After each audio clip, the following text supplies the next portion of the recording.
Hello guys, അപ്പോൾ ഇന്ന് റമദാൻ ഫസ്റ്റാണ്, ആദ്യത്തെ നോമ്പാണ്. അന്നേരം ഇടയത്തരം കഴിക്കാനായിട്ട് രാവിലെ എഴുന്നേറ്റതാണ്. 4 മണിയായിട്ടുള്ളൂ. നല്ല കോഴിയിട്ടാണ് ഞങ്ങളിതായി എഴുന്നേറ്റ് പല്ലൊക്കെ തേക്കാൻ പോയി. പല്ലൊക്കെ തേച്ചിട്ട് വന്നാൽ രാവിലെ ചോറാണ് കഴിക്കുന്നത്. ദോശയും സാമ്പാറും ഉണ്ടായിരുന്നു. പക്ഷേ രാവിലെ ചോറാണ് നമ്മൾ കഴിക്കുന്നത്. രാത്രി കഴിക്കാത്തതുകൊണ്ട് രാവിലെ ചോറാണ് കഴിക്കുന്നത്. അങ്ങനെ ചോറെടുത്ത് കഴിക്കാൻ വേണ്ടിയിരുന്നു. ചോറൊക്കെ കഴിച്ചിട്ട് നമസ്കരിച്ചിട്ട് പോയി കിടന്നു കേട്ടോ. കിടന്നതിന് ശേഷം ഇപ്പോൾ വീണ്ടും ഞങ്ങൾ 3 പേരും കുരുപ്പുകൾ എഴുന്നേറ്റപ്പോൾ ഞാനും എഴുന്നേറ്റു. അങ്ങനെ കുരുപ്പുകളെ കൊണ്ടിട്ട് പോയിട്ട് നമ്മളല്ലേ നോമ്പ്, കുഞ്ഞുങ്ങൾക്ക് നോമ്പില്ലല്ലോ, അപ്പോൾ അവർക്ക് വേണ്ടിയിട്ട് ദോശ ഉണ്ടാക്കുമായിരുന്നു. വേണ്ട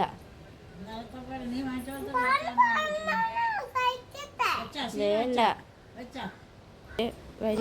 മൂത്താൾക്ക് തന്നെ വേണമെന്ന് പറഞ്ഞിട്ട് പിന്നെ അവസാനം അവന് തന്നെ കഴിക്കാൻ കൊടുത്തു. അത് കണ്ടിട്ട് ഇളയവനും തന്നെ വേണമെന്ന് പറഞ്ഞു.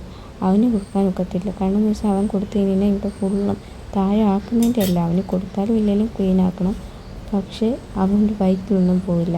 അതുകൊണ്ട് ഞാനിങ്ങനെ കയ്യിൽ ഉരുട്ടി ഇങ്ങനെ കുഴച്ചിങ്ങനെ ഉരുട്ടിയിട്ട് അവൻ്റെ കയ്യിൽ ഇങ്ങനെ കൊണ്ട് കൊടുക്കും. അന്നേരം അവൻ വായ വെച്ച് അങ്ങ് കഴിച്ചോളും.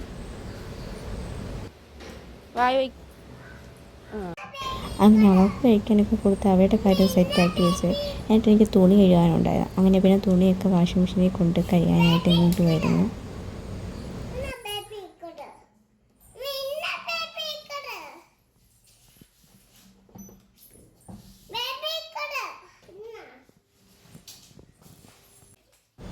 തുണി ഇട്ടതിന് ശേഷം തോരൻ വെക്കാൻ വേണ്ടിയിട്ട് പയറെടുത്തായിരുന്നു. പിന്നെ അതിന് ശേഷം മീൻ കഴുകാനുണ്ടായിരുന്നു. മീനൊക്കെ കഴുകി പൊരിക്കാനായിരുന്നു കേട്ടോ. മത്തിയായിരുന്നു ഇത്. അപ്പോൾ അത് കഴുകി പുരട്ടിയും വെച്ചു.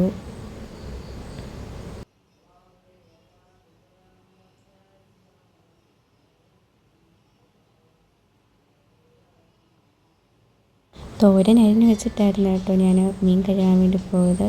തോരൻ അരിഞ്ഞ് പിന്നെ തേങ്ങ തിരുമ്മി അതിന് വേണ്ടിയിട്ട് ചതച്ചും കൂടി വെച്ചിട്ടാണ് മീൻ കഴുകാൻ വേണ്ടി പോയത്. പിന്നെ പാത്രമൊക്കെ കഴുകിയത് പറക്കി വെക്കാൻ വേണ്ടിയിരുന്നു. അങ്ങനെ അതും പറക്കി വെച്ചിട്ട് തോരൻ അടുപ്പിലോട്ടാക്കി. അങ്ങനെ അടുപ്പിലോട്ടാക്കിയതിന് ശേഷം പാത്രം കുറച്ച് കഴുകാനുണ്ടായിരുന്നു.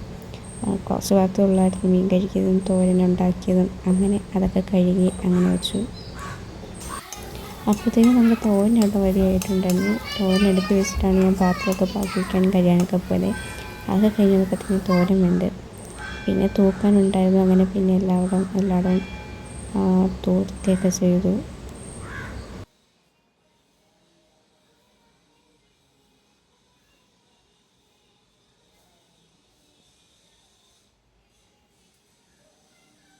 തൂത്ത് കഴിഞ്ഞതിന് ശേഷം പിന്നെ കുഞ്ഞുങ്ങൾക്ക് ചോറ് കൊടുക്കുമായിരുന്നു. ചോറ് കൊടുത്ത് ഞാനും കുഞ്ഞുങ്ങളും പിന്നെ കുളിച്ചിട്ട് വന്നിട്ട് പിന്നെ ഞാൻ നമസ്കരിക്കാനെ കൊണ്ടുപോയി. അവന്മാരെ അവിടെ ഫോണൊക്കെ കൊടുത്ത് അടക്കിയിരുത്തിയതിന് ശേഷമാണ് ഞാൻ പിന്നെ നമസ്കരിക്കാൻ പോയി. നമസ്കരിച്ച് കഴിഞ്ഞിട്ട് രണ്ടുപേരും അക്കാനായിട്ട് കയറ്റിയതാണ്. പക്ഷേ ഇവിടുന്ന് അവന്മാർ ഉറങ്ങിയിട്ടൊന്നുമില്ല. അവിടെ ഭയങ്കര ബഹളമായിരുന്നു.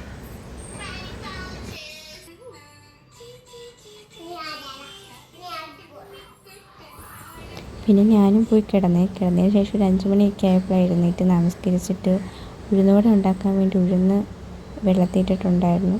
അങ്ങനെ പിന്നെ ആദ്യമായിട്ടാണ് ഞാൻ ഉഴുന്നുവട ഉണ്ടാക്കുന്നത്. ഉഴുന്നുവട ഉണ്ടാക്കി. പിന്നെ അവൾ വന്ന് ഫ്രൂട്ട്സൊക്കെ അരിഞ്ഞൊക്കെ വെച്ചു. അപ്പോഴത്തേക്കും ബാങ്ക് വിളിച്ചു കേട്ടോ. പെട്ടെന്ന് ബാങ്ക് വിളിച്ചു. എന്തായാലും അവൾ വെള്ളം കലക്കി വെച്ചിട്ടുണ്ടായിരുന്നു. പിന്നെ അത് കുടിച്ച് പെട്ടെന്ന് നോമ്പൊക്കെ മുറിച്ചു. പിന്നെ കടുചായ്ക്ക് വെള്ളം വെച്ചപ്പോഴായിരുന്നു ബാങ്ക് വിളിച്ചത്. വൈകിട്ട് നമ്മൾ ചായ കുടിക്കത്തില്ല, കട്ടനാണ് കുടിക്കുന്നത്. പിന്നെ കട്ടനൊക്കെ കുടിച്ചു, നമസ്കരിക്കാൻ പോയി. പിന്നെ ഇഷ വരെ നമസ്കരിച്ച് ഓതിയൊക്കെ അങ്ങനെ അവിടെ ഇരുന്നു കേട്ടോ. അപ്പോൾ ഇത്രയുള്ള നമ്മുടെ കുട്ടി വീഡിയോ. എല്ലാവരും നമ്മുടെ ചാനൽ ഒന്ന് സബ്സ്ക്രൈബ് ചെയ്യണേ.